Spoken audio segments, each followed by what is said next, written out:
এদিকে দীর্ঘ 17 বছর পর দেশে ফিরেছেন বিএনপির ভারপ্রাপ্ত চেয়ারম্যান তারেক রহমান। তবে দেশে ফিরেই চাঞ্চল্যকর ঘোষণা দিয়েছেন তিনি।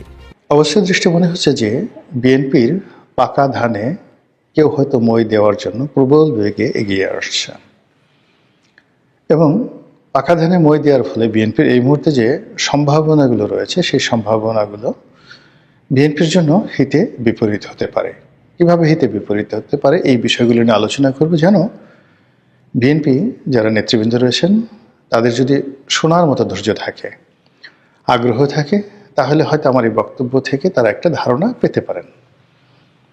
আর যদি তারা মনে করেন যে একজন ইউটিউবার কি বললেন, তার দলে একটা সময় নির্বাচন করেছে, সেই নমিনেশন নিয়ে তার কথা আমাদের শুনতে হবে, কারণ এরকম নমিনেশন দিলে কত কাক, কত ময়ূর পেখম তুলে নাচতে থাকে। তো সেখানে একজন গোলাম মোল্লা রনি, সে আবার আওয়ামী লীগ থেকে আসছে, কি মানে তাচ্ছিল্য করতে তো আসলে কোনো বক্তব্যর কোনো শেষ নেই। আপনি যদি কাউকে তাচ্ছিল্য করতে চান, যে সকল মানুষ নাফরমান, অবাধ্য, যে সকল মানুষ ধর্ম কোনো বিশ্বাস করে না, তারা তো আল্লাহ রাসূলকে নিয়ে নানা রকম কটূক্তি করে থাকে।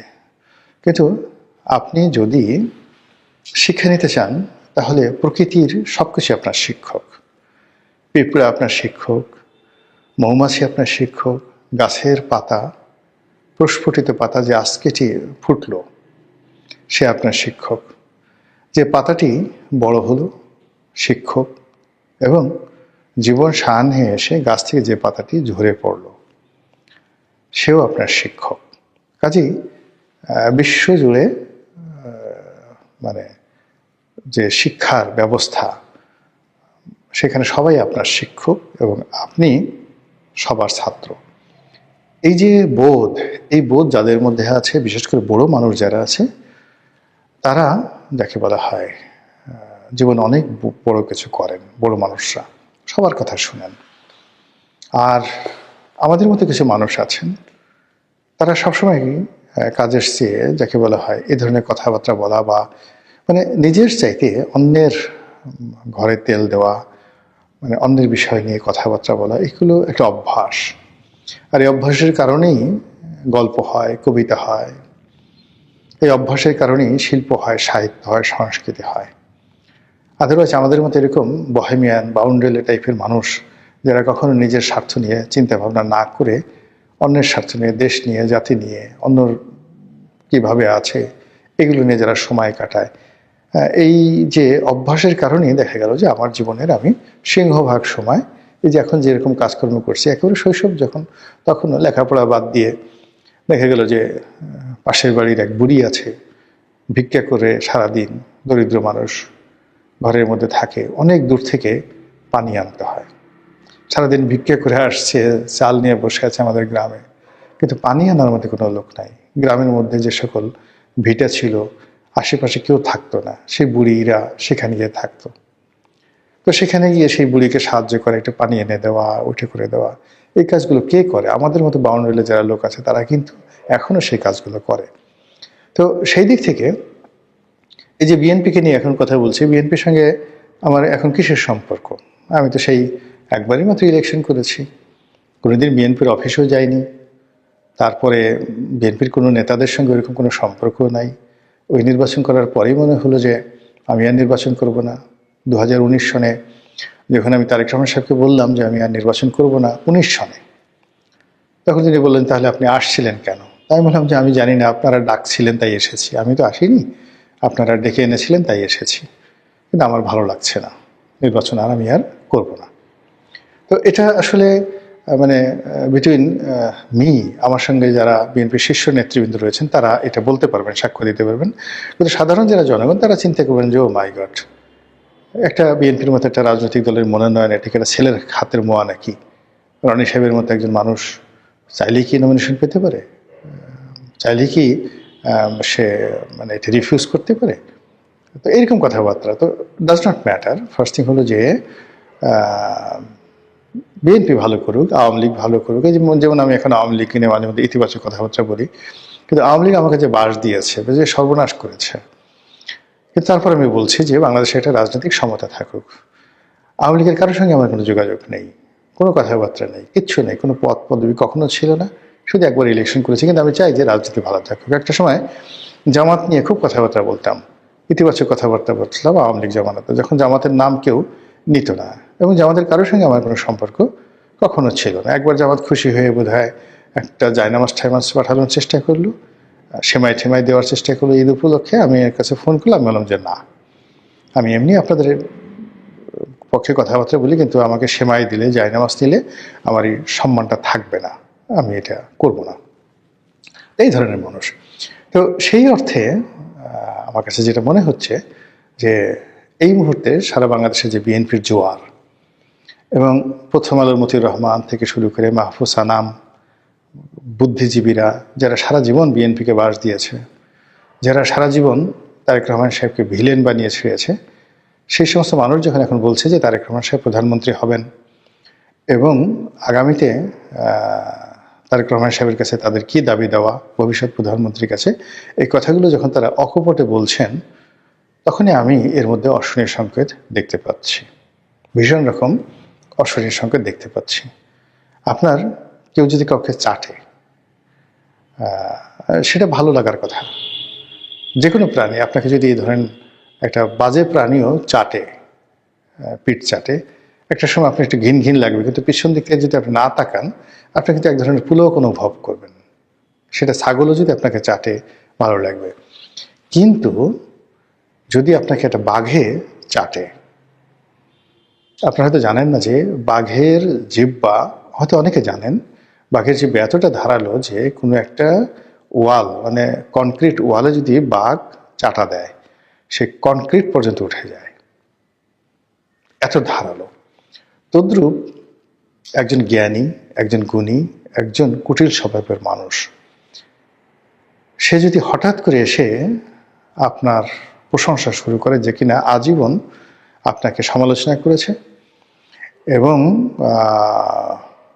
আপনাকে ঘৃণা করে, আপনাকে ঈর্ষা করে, আপনার পতন কামনা করে, তো সে যে কোনো বিপদের সময় হোক না কেন, যে অবস্থায় হোক, আপনাকে এসে যদি সেই লোকটি প্রশংসা করে, তাহলে ওই প্রশংসার মধ্যে আপনি হজরত আজরাইল আলাইহিস ইসলামের আগমন বার্তা আপনি লিখে রাখতে পারেন।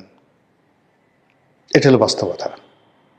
অসংখ্য উদাহরণ রয়েছে। তো সেক্ষেত্রে এই মুহূর্তে তারেক রহমান সাহেবের যারা প্রশংসা করছেন, বিএনপির যারা প্রশংসা করছেন, এর মধ্যে আমি প্রথমত বিএনপির যাকে বলা হয় বিপদ, অশ্লীল সংকেত দেখতে পাচ্ছি।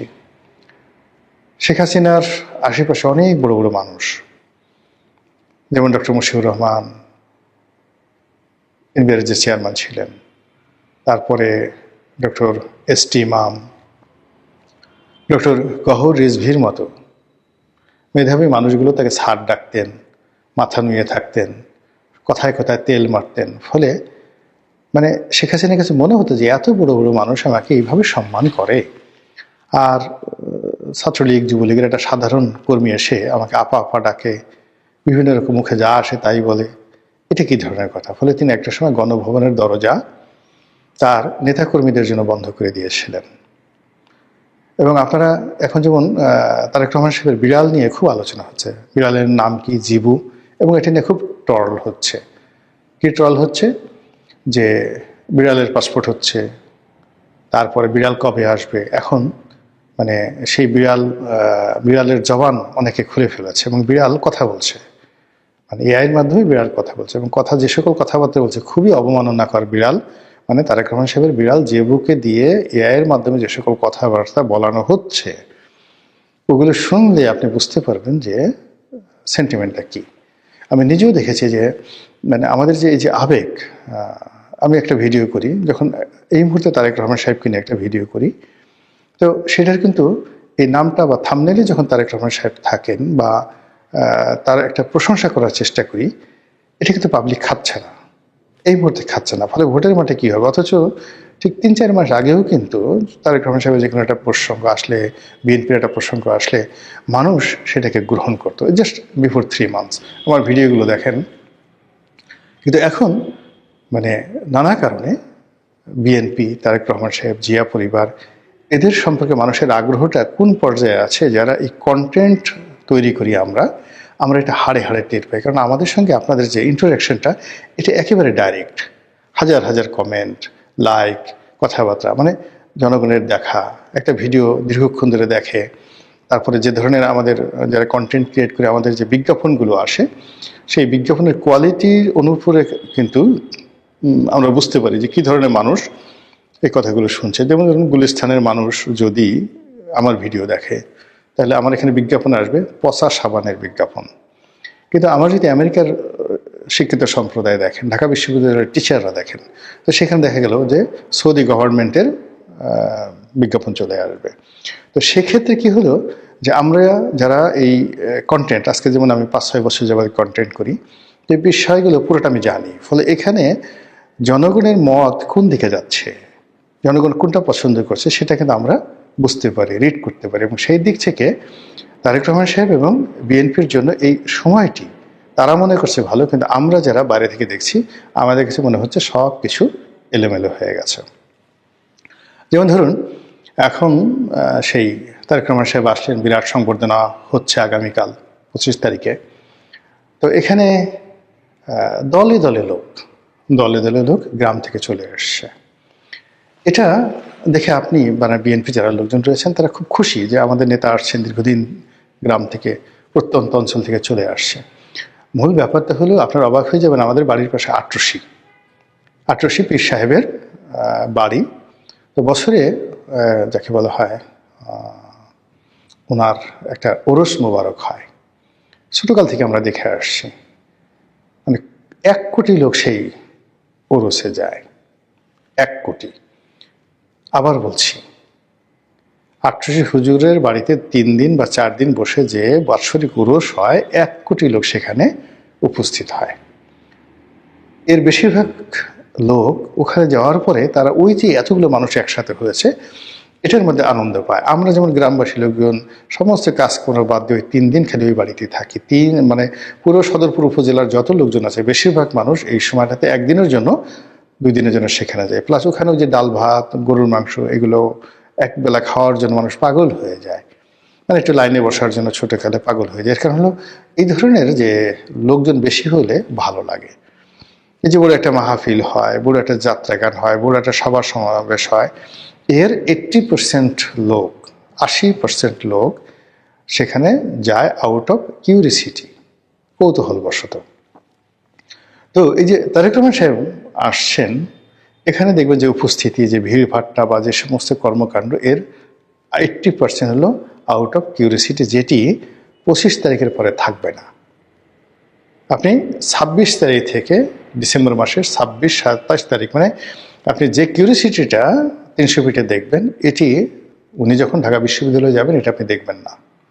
উনি যখন শহীদ মিনারে যাবেন আপনি দেখবেন না। উনি যখন নির্বাচন কমিশনে যাবেন এটা আপনি দেখবেন না। এর মধ্যে দেখুন, যারা দলীয় নেতাকর্মী রয়েছেন, সেই দলীয় নেতাকর্মী যারা আছেন তারা সেই যাকে বলা হয় অতিরিক্ত আগ্রহকে, একজন দেখলাম সে বিরাট ধানের পোশাক আশাক পরে আসছে, ধানের টুপি, ধানের জামা, ধানের প্যান্ট, এবং উনি না খেয়ে আছেন। উনি বললেন যে তার নেতার সাথে দেখা না হলে তিনি খাবেন না। রীতিমতো ফাজলামো।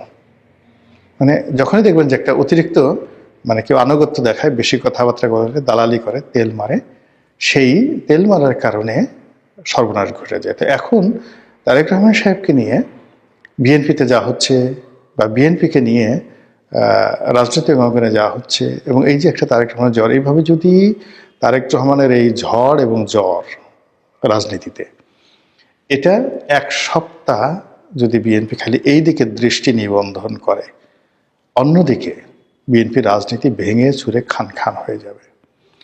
বিএনপির যে রাজনীতির প্রতিপক্ষ, তারা বিএনপি রাজনীতিকে রীতিমতো গান বানিয়ে ফেলবে।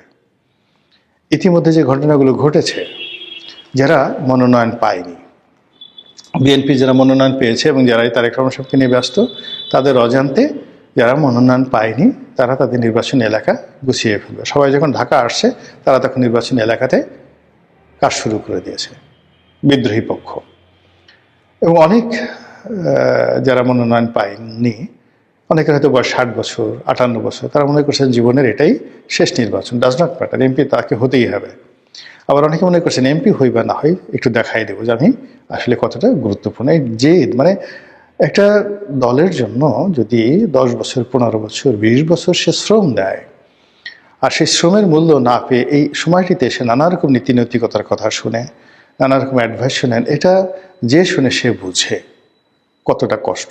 কাজেই যারা বিদ্রোহী হবেন তারা তাদের সর্বশক্তি নিয়ে বিএনপিকে যে অক্টোপাসের মধ্যে কামড়ে ধরবেন, এটা বিএনপির জন্য বিরাট বুমেরাং হয়ে যাবে। অন্যদিকে জামাত, এনসিপি এবং অন্যান্য যে সকল রাজনৈতিক দল আছে যারা এখনো পর্যন্ত ঐক্য হতে পারেনি বিএনপির কারণে, কিন্তু বিএনপির এই যে তারেক রহমান সাহেবের আগমন এবং এই সময়টাতে গত কয়েকদিনে যা কিছু ঘটেছে রাজনীতির অঙ্গনে, সেই রাজনৈতিক অঙ্গনে এই ঘটনার ফলে কি হলো, যেমন দেখা গেল একটি দল বিলুপ্ত হয়ে গেছে, সেই দলের কোনো নেতাকর্মী গিয়ে আর একটা দল বানিয়ে জামাতের সাথে যোগ দিল। তারপরে শেষে অনেক দলের নিবন্ধন আছে, তারা দল মানে যাকে বলে দলের নেতা, প্রধান নেতা নমিনেশন পেয়ে দল ব্যান্ড করে চলে গেছে। কিন্তু তার কথা তো হবে না, এখানে জেনারেল অ্যাসেম্বলি লাগবে, দল বন্ধ করার জন্য অনেক প্রক্রিয়া লাগবে, তারা সেগুলো এখন পর্যন্ত করে উঠতে পারেননি। ফলে কি হলো, যে গেছে তার অবর্তমানে আরেকজন দলের হাল ধরে সে গিয়ে একটা বিরাট ঐক্য, দেখা গেল 100 দলীয় একটা ঐক্য করে ফেলেছে। এবং আমাদের দেশে মানে কি বলবো, মানুষ যখন রাগ হয়ে যায় এবং কোনো মানে একজন ধরুন একজনকে আপনি ভিক্ষা দিতে চাইলেন, আপনি 50 টাকা দিলেন বা 100 টাকা দিলেন, খুব কান্নাকাটি করছে রাস্তার মধ্যে, আপনার দয়া হলো আপনি 100 টাকা দিলেন। তো নর্মালি সে ভিক্ষা পায় 5 টাকা বা 10 টাকা। তো আপনার 100 টাকার নোট দেখে সেই ভিক্ষুক লোভী হয়ে গেল। লোভী হয়ে সে বলল যে বাবা আমার লুঙ্গি নাই, চিকিৎসা নেই, আমাকে আরও কিছু দাও। তখন কিন্তু আপনার মেজাজ গরম হয়ে যাবে। এবং এক্ষেত্রে প্রায় যে মানুষ করে, যে দাতা, সে মেজাজ হারিয়ে ফেলে এবং ওই যে ভিক্ষা দিয়েছিল ভিক্ষার টাকা ফেরত নিয়ে নেয়। আমাদের দেশের রাজনীতিতে একই অবস্থা। আপনি যখন খুব ওভার কনফিডেন্ট হয়ে যাবেন তখনই আপনার পতন হবে। আইয়ুব খান 10 বছর পাকিস্তান শাসন করেছেন এবং তিনি উন্নয়ন দশক পালন করছিলেন এবং তার একটা ধারণা ছিল যে তিনি যত উন্নয়ন করেছেন পুরো পাকিস্তানের মানে মানচিত্র মানে প্রত্যেকটা জায়গাতে ফুলে ফুলে শোভিত করে ফেলেছিলেন। তার ধারণা ছিল যে আজীবন তিনি ক্ষমতায় থাকতে পারবেন, কিন্তু হয়নি। 69-এর গণ অভ্যুত্থানে এমন একটা অবস্থা তৈরি হলো পুরো পাকিস্তানে, তিনি তার ক্ষমতা সেনাপ্রধান ইয়াহিয়া খানের কাছে হস্তান্তর করে তিনি চলে যেতে বাধ্য হলেন। এরপর আমরা তাকে আর জানি না। এইভাবে আপনি আসলে যখনই আপনি খুব বেশি, এরশাদ সাহেবও দীর্ঘদিন কাজকর্ম করার পর একেবারে সবকিছু স্বাভাবিক চলছিল, শেষ মুহূর্তে এসে তার এই পতনটা হলো 2006 সালে। 2006 সনে বিএনপির আসলে পরাজিত হওয়ার কোনো রিজন ছিল না, 111 হওয়ার কোনো কারণই ছিল না।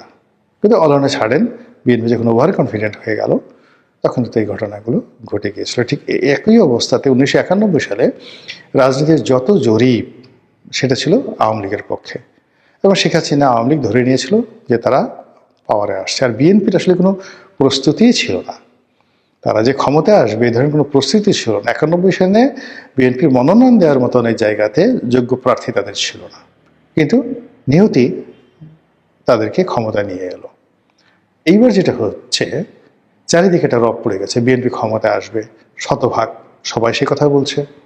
বিএনপির যারা লোকজন তারাও ধরে নিচ্ছে যে একবারে নমিনেশন পাওয়া, ইলেকশনটা শুধু বাকি, জাস্ট একটু ইলেকশন এলাকাতে যেতে হবে, আর মানুষ হুড় হুড় করে এসে ভোট দিয়ে বিএনপিকে পাশ করে নিয়ে আসবে। আর তারেক রহমান সাহেব তো জাস্ট প্রধানমন্ত্রী, এটা সময়ের ব্যাপার, উনি শুধু চেয়ারটাতে বসাটা হলো তার ইচ্ছার উপর নির্ভর করবে, তিনি আজ বসবেন না কাল বলবেন সেরকম। তো এইরকম যখন মানুষ ওভার কনফিডেন্সের মধ্যে থাকে, মানুষ যখন একটা মোহের মধ্যে থাকে, মানুষ যখন অতি তেলবাজির মধ্যে থাকে, তখন তাদের যারা প্রতিপক্ষ প্রচণ্ড রকম শক্তিমত্তা অর্জন করে। ফলে এই সময়টাতে বিএনপি যাদেরকে কেয়ার করছে না, কাউন্টই করছে না, বা যাদের কাউন্ট করা তো দূরের কথা প্রয়োজনও মনে করছে না, এমন সব মানে প্রাচীরের গাত্রে এক নামগোত্রহীন ফুটেছিল ছোট ফুল অতিশয় দিন, ধিক ধিক করে তারে কাননের সবাই, বিখ্যাত একটা কবিতা। মানে বিএনপির এরকম অনেক ছোট ছোট ফুল, মানে যার কোনো রকম গুরুত্ব আছে বলে বিএনপির লোক মনে করে না, সেই এক একটা ফুলের কারণে বিএনপির সর্বনাশ হয়ে যেতে পারে এই নির্বাচনের এই সময়টিতে। এবং প্রকৃতির একটা ব্যাপার হলো, আপনি যখন কোনো একটা ব্যাপারে খুব বেশি কনফিডেন্স দেখাবেন, সেখানেই আপনার পতনটা হবে। ইসলামে যে জিনিসটা আছে যে তুমি আল্লাহর কাছে চাও বিনয় সহকারে, ভয় এবং লজ্জা নিয়ে, এবং যাকে বলা হয় তোমার বিশ্বাসও থাকবে, বিশ্বাস এবং ভয়, মানে খাউফ এবং রিজ্জা। খাউফ এবং রিজ্জা এই দুটো, মানে আমি একটা লেখা লিখেছিলাম, এটা নিয়ে আমি তখন পড়তে হয়েছিল যে দিলওয়ার হোসেন সাঈদীর ইমতিহান, খাউফ এবং রিজ্জা।